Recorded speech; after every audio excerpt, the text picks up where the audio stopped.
आपण पाहत आहात लाईव्ह भारत मराठी, आवाज जनसामान्यांचा।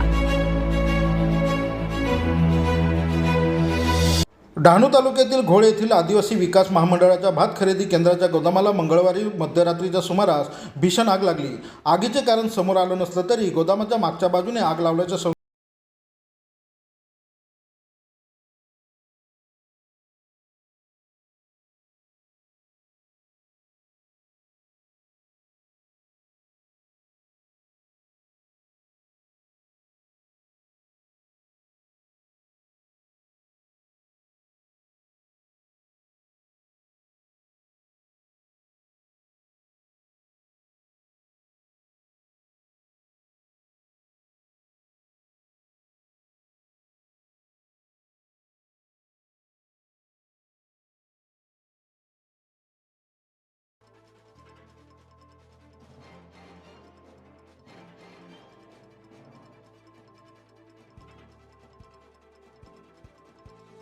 गोदामात शेतकऱ्यांकडून खरेदी करण्यात आलेले साधारण 3640 क्विंटल धान्य जळून खाक झाले असल्याची माहिती पोलिसांकडून व कर्मचाऱ्यांकडून देण्यात आली असली तरी अग्निशमन दलाच्या 4 गाड्यांच्या साहाय्याने आग विझवण्याचा प्रयत्न करण्यात येत आहे।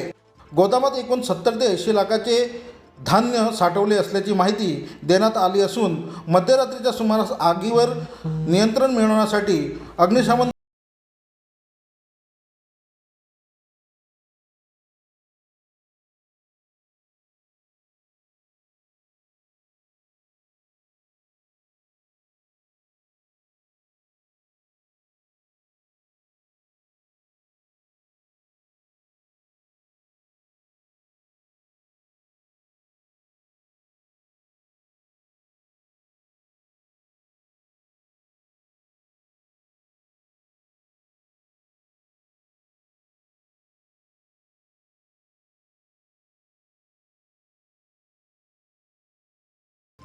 पाण्याचा टँकर उपलब्ध होत नसल्यामुळे आगीवर नियंत्रण मिळवण्यात विलंब होत असून या ठिकाणी सुरक्षा रक्षक कार्यरत नसल्यामुळे महामंडळाच्या कार्यप्रणालीवर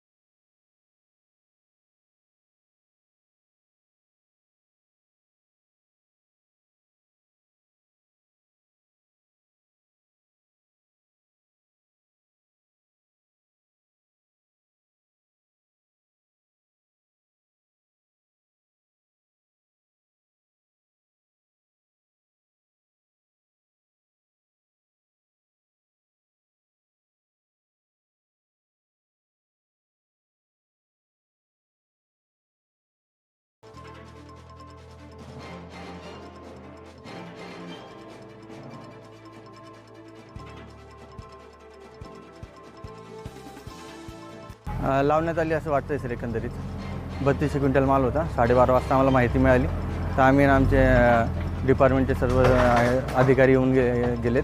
फायर ब्रिगेडचे पण आग विझवायचा प्रयत्न करत आहेत। मागच्या साईडला जर बघितलं फायर ब्रिगेडची पण लोकांनी तपासणी केली तर तिथं काहीतरी जाळलेलं दिसते, खड्डा करून असं एकंदरीत दिसते। तर या गोडवांना देखरेख करण्यासाठी रात्रीच्या वेळेस कोण असतं सर, पण आता काल खरेदी होती तर ते सकाळीच्या शिफ्टला आले होते। किती गाड्या एकंदरीत फायर ब्रिगेडच्या मागण्या 4 गाड्या आल्या सर रात्रीपासून। किती नुकसान झालं असेल अंदाजे सर? आता ते तपासल्यावरच कळेल। ताज्या घडामोडी बातम्या पाहण्यासाठी लाईव्ह भारत मराठी, आवाज जनसामान्यांचा चॅनलला सबस्क्राईब करा, लाईक व बेल आयकॉनवर क्लिक करा।